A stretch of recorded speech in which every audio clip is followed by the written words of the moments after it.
Hey guys, I'm Chris Buck. A very happy Christmas and a very warm welcome to Friday Fretworks. And this week, in the last video of 2020, what has undoubtedly been a very strange year, I wanted to take a look at something positive. And that's a technique that I feel is absolutely essential in creating a great guitar solo. But for whatever reason, is actually something that a lot of guitarists go out of their way to avoid. Of course, talking about repetition.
Now this is something that I've touched upon in various videos in the past, and as I said, is something that I employ in nearly everything that I play.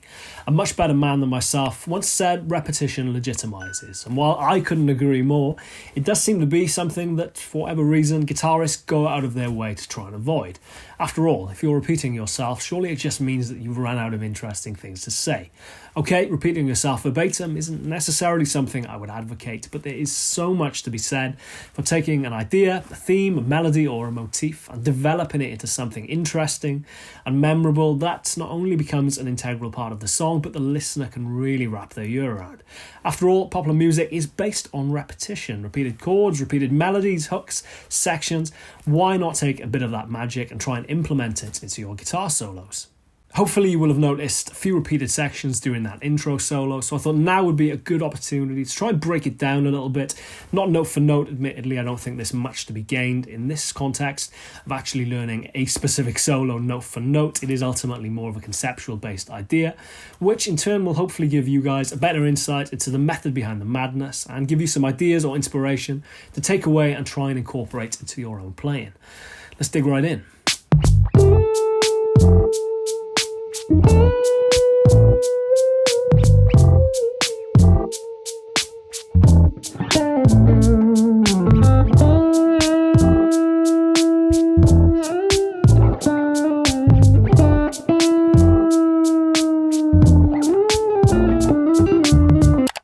So I kind of glossed over that first section then, primarily for the fact that, if truth be told, when I was playing it, I was kind of thinking of it as a prelude section, so not really looking to establish any melodies or motifs. It's worth mentioning that as much as I do try and do this a lot of the time, there are certain sections where it just doesn't really work. And for me, with that being almost an introduction to the main section, which was to follow very quickly, if I tried to introduce anything in that point, it just wouldn't really have time to sort of fully elucidate or fully elaborate itself into anything that was particularly extant. So all that is kind of really worth mentioning there is the fact that I start and resolve on the same note. We slide up to an A,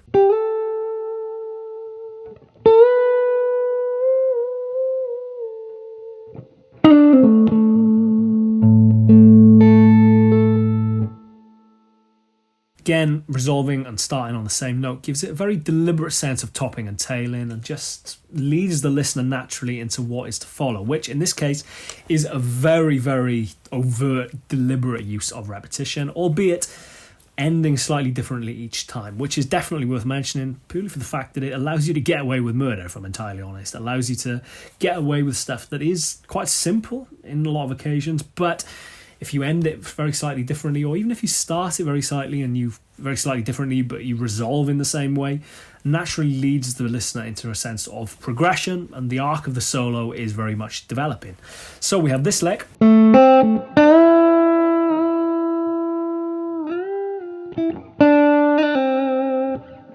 Again, this isn't about this kind of particular notes that I'm playing so much as about the concept of it, I guess, ultimately. Second time round, we have something very similar.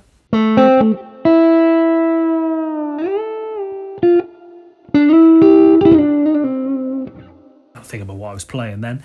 The point being there that we have that third fret bend on your B string, full step bend, resolving to another bend. So in the first case, it's going to be your 6th fret. Second time round, it's going to be your 8th fret. And a cool little, almost coincidental, not coincidental I guess, thing there is that you are resolving again to that A note, giving it a very deliberate sense of kind of completion, I guess, ultimately. So first time round.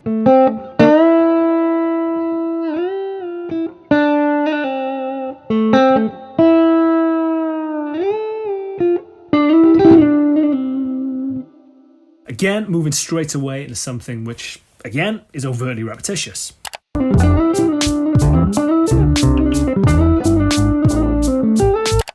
It didn't really come across as much as I would have liked, to be honest, the notes which I was kind of resolving to each time there. But what I was doing, or what I was trying to do, I guess, is...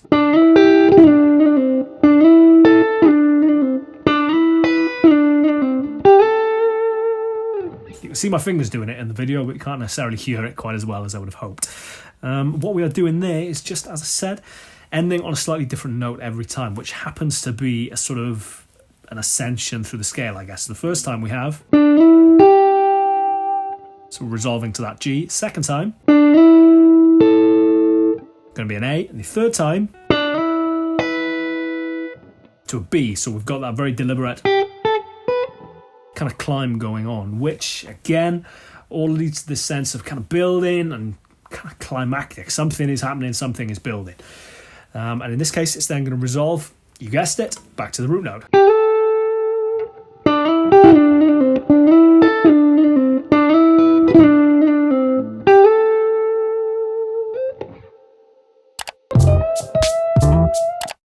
Straight away there is an octave version. Even subtle little things like that, I can't say I did that particularly purposely, to be honest. This was a bit of a strange solo in the sense that this is all stuff that is so innate or subconscious in my playing that it's not something I actively ever think about. And to be honest, the moment I do, it's kind of to the detriment of the solo, which I found a little bit in this video, to be honest. Trying to do a solo where there were moments of repetition enough to sort of talk about in a video context like this kind of was to the detriment of my playing, but c'est la vie. Straight away we have that there. That kind of little double bend thing, which is the octave version of. So even very subtle little moments like that are just essential to giving the listener something to really grab onto, I guess, ultimately.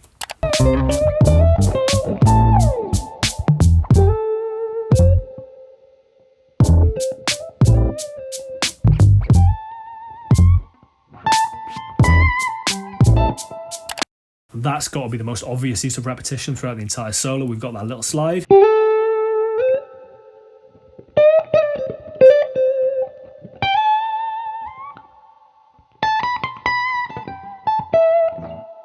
The kind of the moments in between, I guess, are irrelevant here. It's just giving you that space to kind of develop whatever is happening. But we've got that very deliberate use of it happens down low and then it happens up high.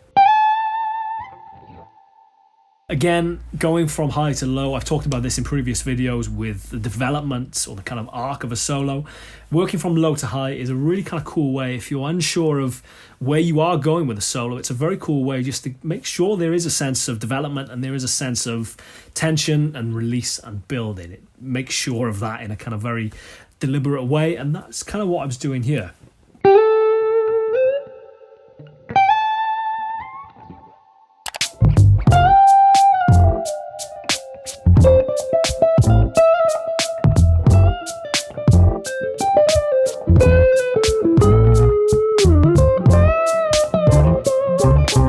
So that little lick there was something which I was hoping to actually develop a little bit more. This is not a foolproof thing, I should say. Sometimes doesn't really work as I'm playing, as these solos for the most part are improvised. But we have this little lick.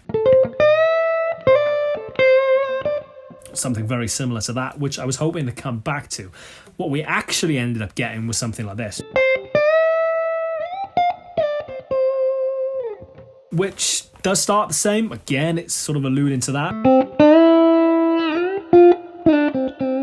So there is a sense of kind of repetition from something earlier on. You were referencing a very, very obvious earlier point in the track. But again, by kind of ending it differently, I guess.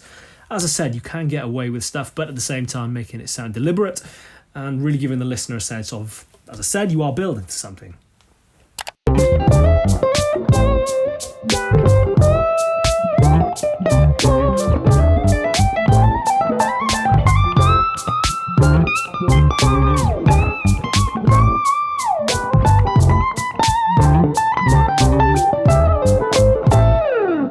Again, the end, there's a lot going on there. The kind of real thing that's worth definitely picking up on is, although it's not an obvious kind of repeated thing, we've got that ascending pattern.